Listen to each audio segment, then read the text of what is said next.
Hey everyone, welcome back. Good golly, how many energy drinks did you have today? Not enough.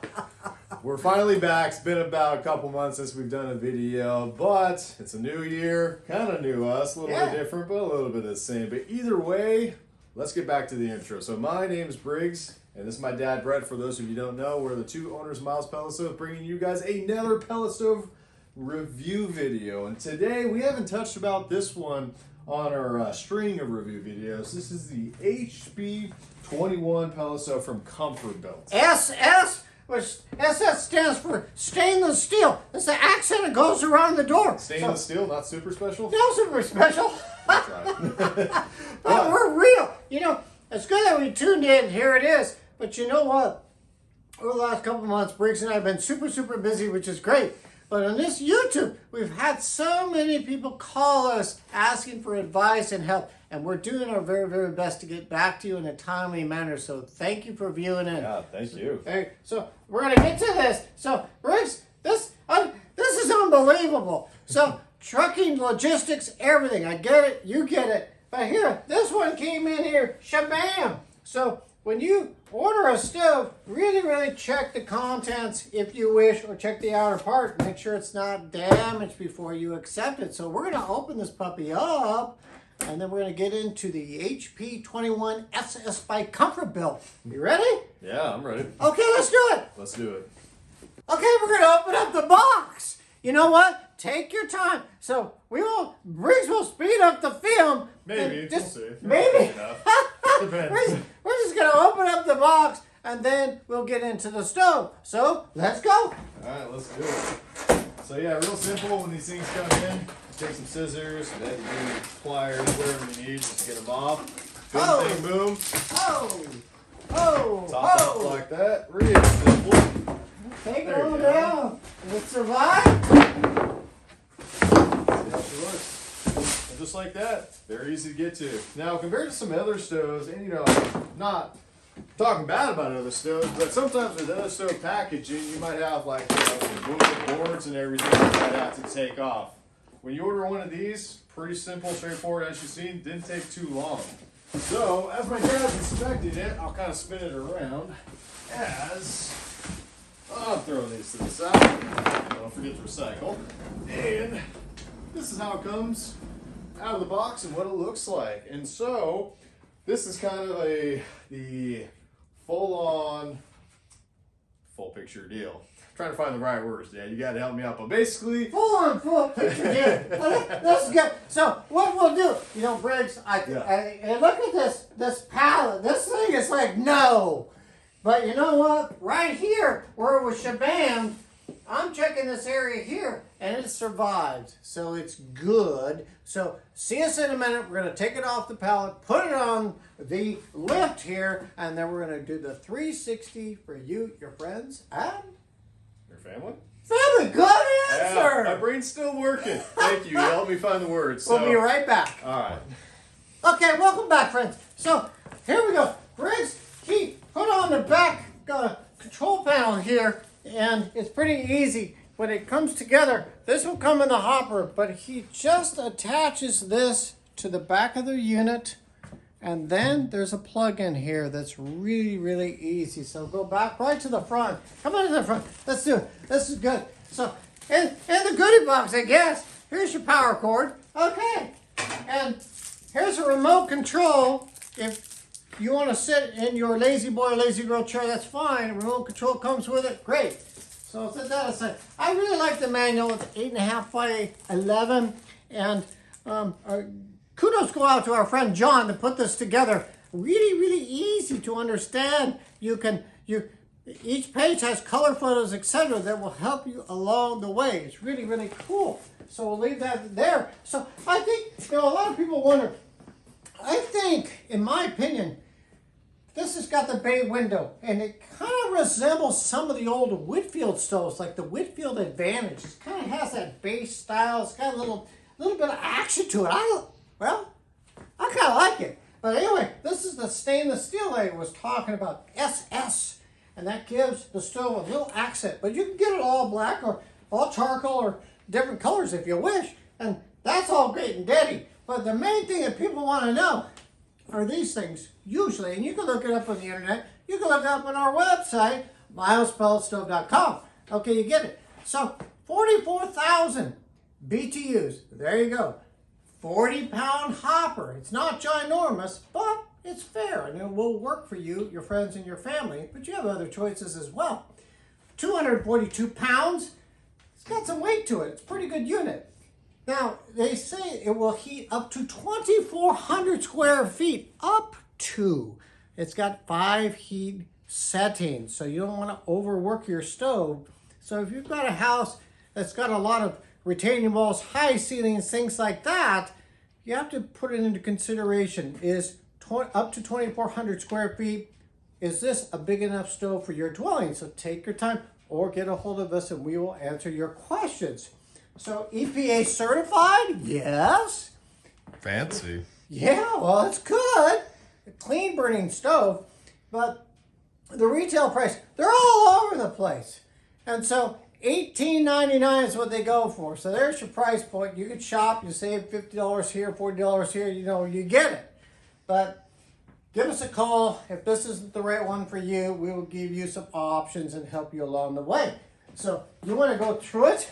Oh, definitely. I think I hit everything there, kind of the key points, except for the dimensions. So when you look up the specs on our website, you'll see some of those things too, as far as the height, the width, the depth, etc. So anyway, these doors, which I really, really like, things changed a lot. They're magnetically held, so you can just open them up. And over here, there you go. Just bing, bam, boom, you can get right to it. And then right here, oh, come over here. Hey guys, show them part of the 360. So again, like Brett always says, ergonomically, this handle is really, really nice. And you just open up the door like so. And so I really love it. And I always say this, I love the door seal here. It's really, really nice. The bay window is really easy to clean. And when the stove comes like this, they have to put in this cardboard so the burn pot doesn't get in the way. So chuck them. So back here, this is a brick background. It's called vermiculite. And so it's pretty sturdy, and I like that. And this is an upper level stove. In comparison to, if you look at the HP21 and HP42, those are good stoves too, but they don't have this and some other features. So here, this particular burn pot, you can just take out, and you can see it here. This is cast iron. And we are going to be doing a video here pretty soon. They have a stainless steel burn pot for these stoves now. And we want to know, are they good? Or are they a POS? We'll keep it at that. And so we're going to do a little video on that. So anyway, this is a good cast burn pot. You just set it in like so. And you're ready to go. And so it's pretty simple. Like most stoves, like in here, where's the flashlight? Gotcha. Well, that was quick. So if you look at here, these are the heat exchanger tubes where my fingers are going. There's 6 of them. My gosh, they're ginormous. I love them. So basically, when the stove is cold, this lever here cleans the heat exchanger tubes. You want to go in and out a few times every couple of days or whenever you wish, and it keeps those tubes clean so they stay hotter and you get hotter air out into your dwelling. So down here, I guess we might as well just use the flashlight. But the bottom here, this just comes out. This plate here. And this is your ash pan. So you bring your hands in like this, open it up, and it comes out like this. See? And that's your ash pan. So you want to dump this out and dispose of it throughout the week. It's beneficial. And back here, take your shop back, shop this, and take all this area, get all this done. Get it all out of there. You get it. So put it back in like so, and you can see it's in. Pressure, pressure, done. Then here is your cap, magnetically held, goes like that. So there you go. I like it. Up and over here, Greg, so you can kind of see it. And close the door.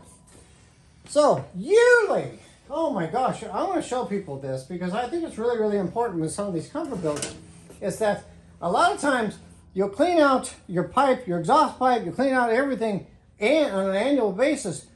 But a lot of times people miss this. This area here, this plate, I'll calm down now. Take this plate off and this plate off. And as you go all the way through on the 21, there we go. Here and here. So basically what you want to do, folks, is you want to get a brush, a long brush in there. You want to brush down and you want to vacuum that area back there, because right here, ash will build up. And if it does, it will negatively impact the performance of the stove.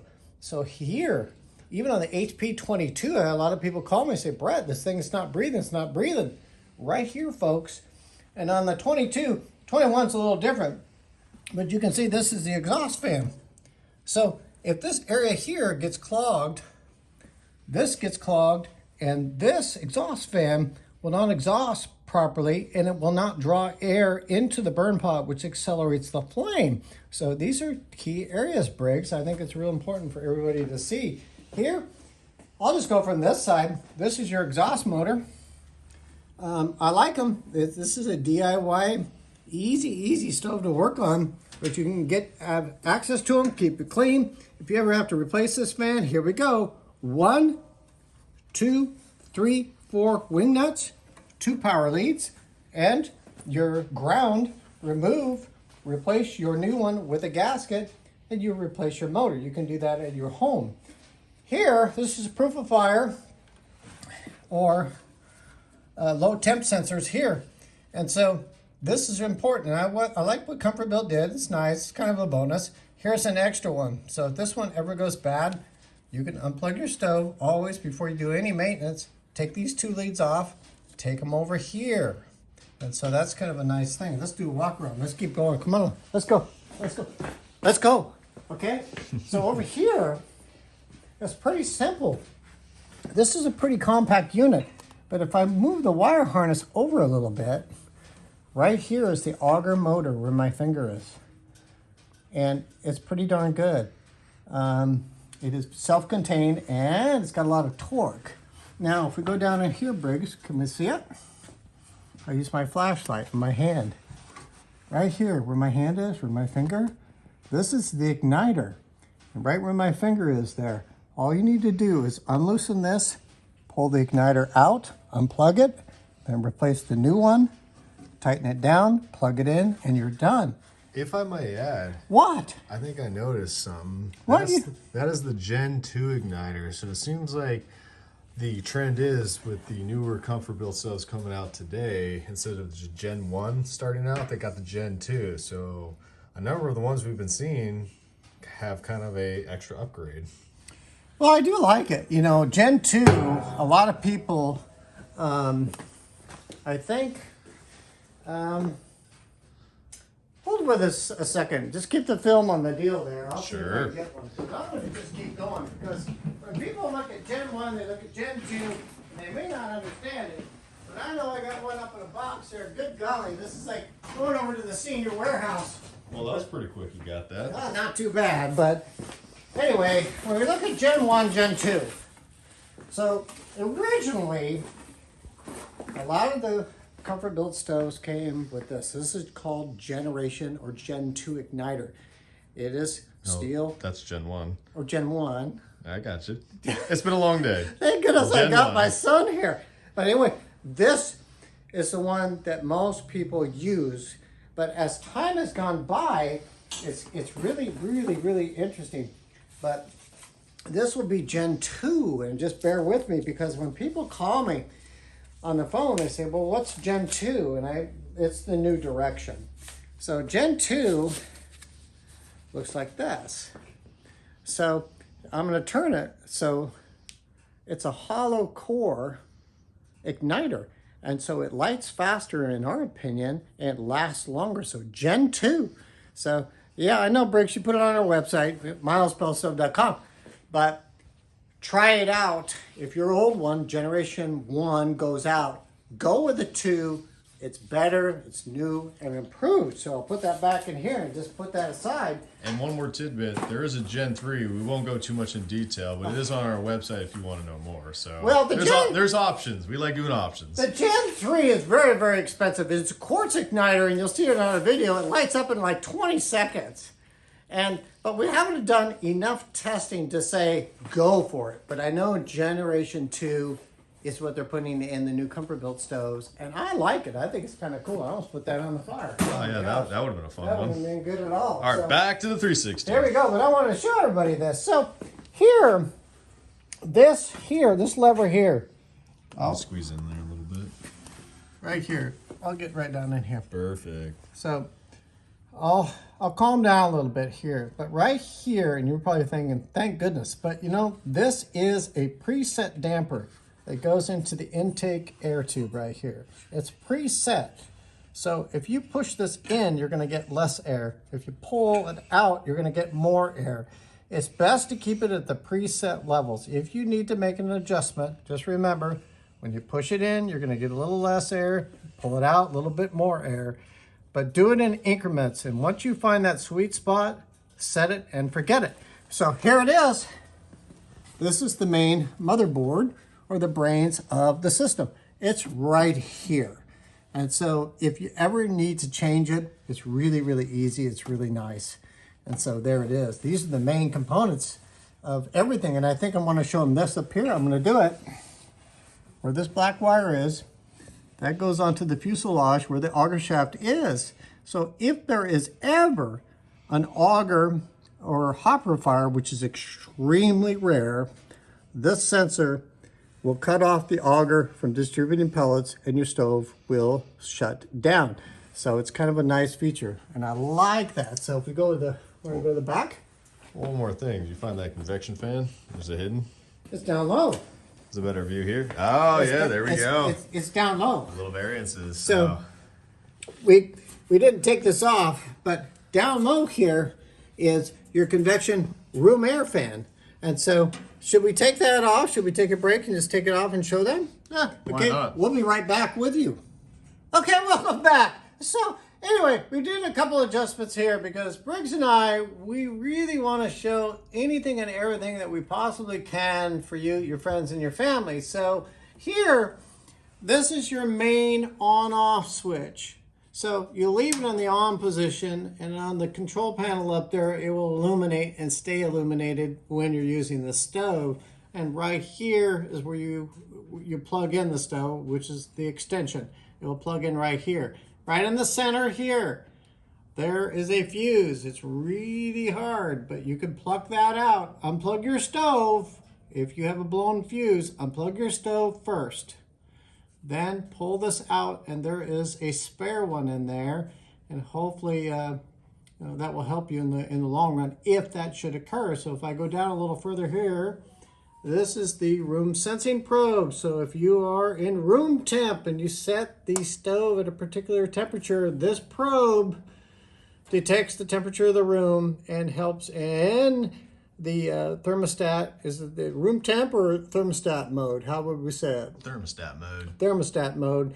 So it works pretty well. We're going to do a film here pretty soon, or a video with a remote thermostat, and we're going to hook that up to a ComfortBilt stove. Remote thermostat? It's a remote. All right, there we go. Gotta keep them engaged. What did I say? Oh, nothing. I just want to keep them engaged. Wakes them up a bit. Anyway, go ahead. So anyway, the remote thermostat, obviously this is just like your TV remote, but that's a thermostat that you can have, again, by your lazy boy, lazy girl chair, or have it around your house. So we want to see, does it work? Or is it something that you should pass on? So anyway, that's that. So up here, son, I'll just show them, this is your intake air. So by code in your manual, if you have a manufactured home, yes, you will need an outside air kit that connects here and outside of your dwelling. If I move over here, this is the exhaust. So this is where you're going to take your starter piece, and which is great that John did in the manuals. It will show you how to install your stove via code. So this is 3-inch here. So we're going to go down here. So we took this panel off, or Briggs did. So in the back here, this is your fan right here. So what's going to happen is when the stove hits temperature, this is going to move the air up and out the front of the stove and give you nice warm or hot air into your dwelling. And right here is your vacuum switch. It detects negative air pressure, and this is on every stove. And I tell you, there's a lot of videos on these. Sometimes they could be problematic with all brands and models. And so if you have any questions or any concerns about this, you can contact us or look at our other videos. So this, he just took this panel off. There was just 4 screws, took the panel off where you could have access to this. So each year, you can take your shop vac and a paintbrush and clear this out and keep your fan clean. So it's pretty handy. You can get right to it. So there's pretty much a pretty good walk around. What do you think, son? Yeah, I think you hit a lot of key points. Did you touch up on the metal sticker back here? Oh, good golly. So this is the main thing, which I think is really important. If you're buying new or used, back here is the main decal. It'll show you exactly when the stove was produced. It'll say the model number, the serial number, the third-party testing lab. Yes, it does make EPA standards. And it will show you schematics on how to install your stove. But you know, these are kind of, these really aren't the best. I don't like them. But in the manual, it'll show you better drawings on how to install your stove by code, because safety is number one when you hook up one of these stoves. So anyway, make sure that you have this label. And good golly, if you find a used one out there and this label's gone, well, think about it. We'll leave it at that. So anyway, what we're going to do, what? One more. Show them that hopper. I don't think we did. We're going to miss the hopper. Yeah, oh my show God. We're going to miss some things. But it's good that Briggs and I work together so we can give you a thorough review and breakdown of each stove that we present. But here is the hopper lid. So when I open this up, then you can see the hopper down in here.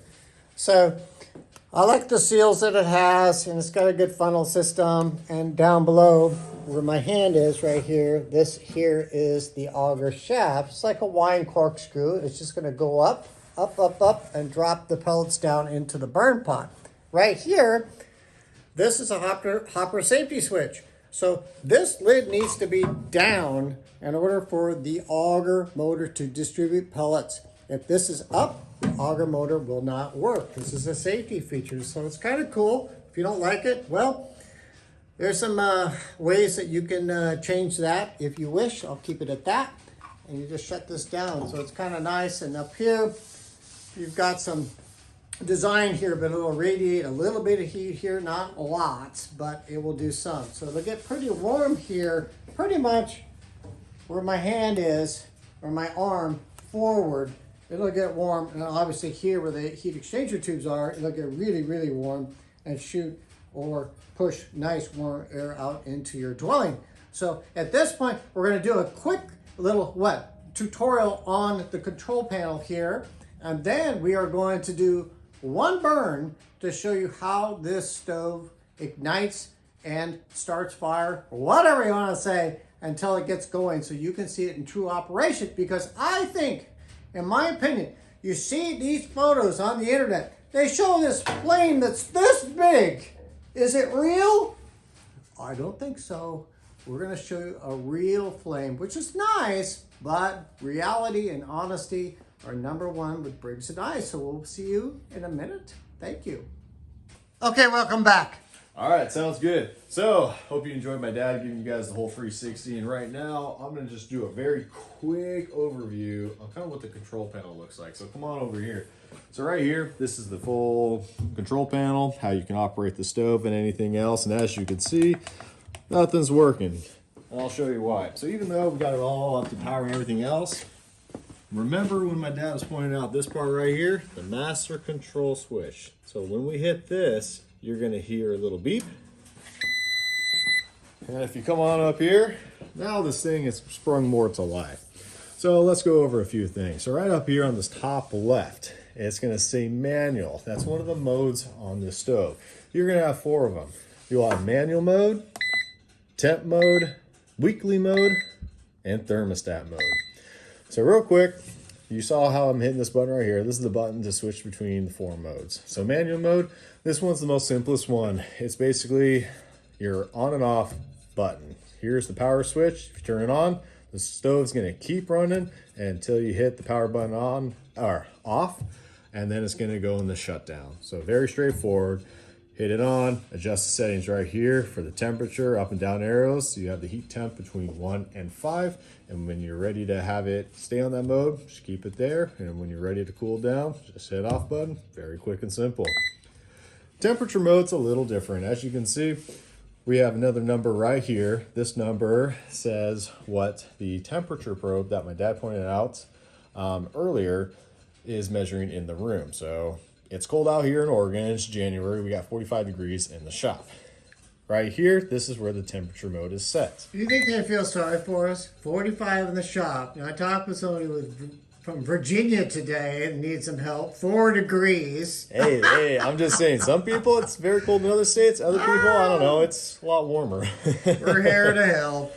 But as I was saying, right here, this number, as you can see, you can go up and down and adjust the temperature mode. So basically, this is like using an internal thermostat. So you can set your temperature, turn it on, and the stove will rise up to the temperature. And with the right settings, it'll either come on down, go in the shutdown, or if you have the right settings set up on here, it'll also just hover at level 1. So it just really depends on what you like. Weekly mode, this is kind of a fancier mode, so you can go into the advanced settings of the stoves and set it if you want to have it turn on Monday at 9 a.m. and run for 3 hours and so and so and so. And so if you really want to get the finesse part of this, it is available with the ComfortBilt stoves. And finally, we have thermostat mode, not to be confused with temperature mode. But when it says thermostat mode on here, you have the option to hook an external thermostat to this stove. And like my dad said in future videos, we will do a video on that. So when that is up and Adam, feel free to look. Well, you know, I think this is a real key area with the ComfortBilt stoves. And yes, Briggs is right. We'll show you, but you can hook up a wired external thermostat. But on the other hand, you can hook up now a remote thermostat. And we're going to do a video on that remote thermostat, Briggs, because, you know, I want to know, does it really work? Is it accurate? Is it more accurate? Well, my dad would be upset if I said it that way, but is it accurate in comparison to the temperature sensing probe on the back of the stove? So we're going to present that in future videos. I don't know, next week I think we'll do it. Maybe, we'll see. But yeah, maybe. You never know, the world. Basically, we're running off on a tangent, but we'll figure it out. We're all over, but you know that it's a key point. External thermostat, yes, you can do it, or you can hook up a remote thermostat to your ComfortBilt. So tune in later and we'll show you. So feel free. So yeah, thanks, Dad. Basically, there are options for the stove, but a lot of times people will just default to what the stove comes with. Right here, this exclamation point, if you hit it, things are going to change up. You're going to see some more stats going on through, and this kind of acts like your odometer for the stove. So you can see total ignite times, total run times, kind of a cool optional feature to see what the stove has been through. And since it's pretty new, well, you're not going to really see that very high of numbers on there. Up here, you got the date and time. Here you have a status box here, and then it's off position. Same over here, you got another status box, and then it's in the stop position, kind of giving you some more information of what's going on. Obviously, since this is not running and it's kind of in idle mode, that is the reason for those words. So right here, this plus sign, if you hit this plus sign, you're going to get a red light here, and essentially it's going to change the functions of these buttons. And some more of the advanced settings. And since it's kind of more of a quicker overview, I'm going to leave that to the manual. And the manual does a very good job. It's almost like a magazine rather than a very small menu that's black and white and is very hard to read. It's very small print. You know, you've seen those manuals, about 3-point font. Oh, good golly. But you know what? Kudos again to John, because the 8.5 by 11 does have just not large lettering. You can read it and color photos, and it's just a great thing. So, and if you hit that, the red light's off, and you're back to normal settings. So if you ever do see a red light and no other status symbol, don't worry. You might have hit this, just go like there, and you're back to normal. Already went over here, up and down arrows for either the temperature or the heat levels, depending on which mode you are. And here you have a back button and enter button. Now, me hitting that enter button, nothing's happening. But if you press and hold, here you get the full set data advanced settings where you can go in here, set times, weekly, all the different settings, eco mode, everything. But then again, I'm hitting back button. We're gonna save that for you to look in the manual with, because the manual does a great job. But I just wanted you guys to see how this control panel works and how it's all gonna be.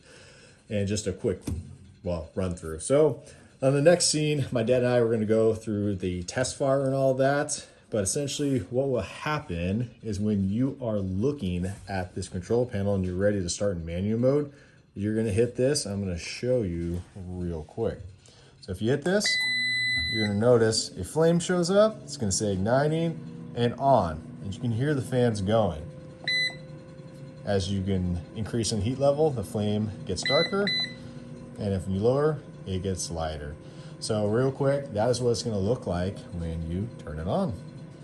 I think that's well done. You know, you can take this thing. Bonus clip? I guess it's a bonus clip. Hang with us because it's always, this is a major purchase for you, your friends, your family.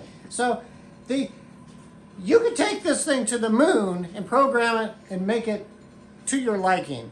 But you can also just push the power button on manual mode. You can go up and down for the heat levels, and you can set your temperature and just keep it simple. Sometimes simple's better. Yeah, and so we're going to do that. we're going to take a little break, and we're going to put some pellets in here, and we're going to show you the first fire and how this stove actually operates. We'll see you in a minute. All right, so we're gonna do the test fire. You're gonna see pretty much the real time, plus a little bit of sped up of just how this pellet stove is gonna light up. So, ready for the experience form?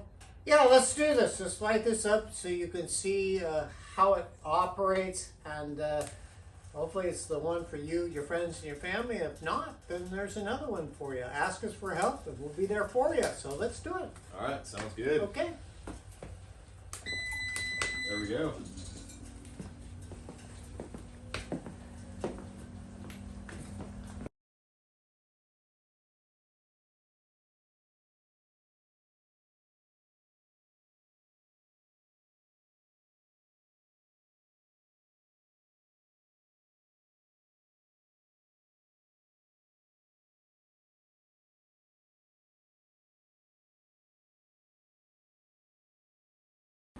All right, everyone, that's it. That's all we got for you. Again, how many energy drinks did you consume today? The secret is I store it, so when the camera turns on, it's boom, it's game time. So anyway, running on fumes now, but thank you for sticking around with us. Thank you for, supporting us, watching us on the channel, and thank you guys for subscribing. We really appreciate it. And we hope, my dad and I hope that you guys have gleaned quite a bit from this stove so far. And if you haven't checked out our other videos, or what did you say? Gleaned? Gleaned, I'm telling you, this new generation is just messing with me. That one's got to be older than me. I don't know. But basically, we're thankful that you guys stuck around, watched us, and we hope you, learned a thing or two, because again, what my dad and I like to give you guys is options. There's usually always more than one way to do things, more stove to look at. I'm running too many words. It's late. It's a lot of words. Good God. It is good. Most people clip us off by now. But again, this is a major purchase for you, your friends, and your family. So we present a lot of different stoves, and there'll be more to come. If this one is the right one, great. MilesPelletStove.com. You can buy these all over the internet, but call us before you buy, or you can just push a button and buy it. You get it. But this is a pretty unique stove. I like it because, again, I think it resembles the old Whitfield Advantage. It's got a little style to it. It's not like a box. There's nothing wrong with that, but there's options, and I think it's really, really cool. And as I mentioned, the SS for stainless steel, it does pop out a little bit. It gives it a little bit more, design overall, but you can get this in one color only. And it doesn't cost any more for the SS stainless steel version. So I think it's pretty cool. We really get excited about this. It's been almost 2 months since we've been on the YouTube. The YouTube. Oh my gosh, and you know, we're doing our best to help people across the country and locally here for our business, but we've got more and more coming your way. And again, thanks for the support, and we'll see you on the next Video. Thank you very much. Thanks, guys. We Bye-bye. appreciate you.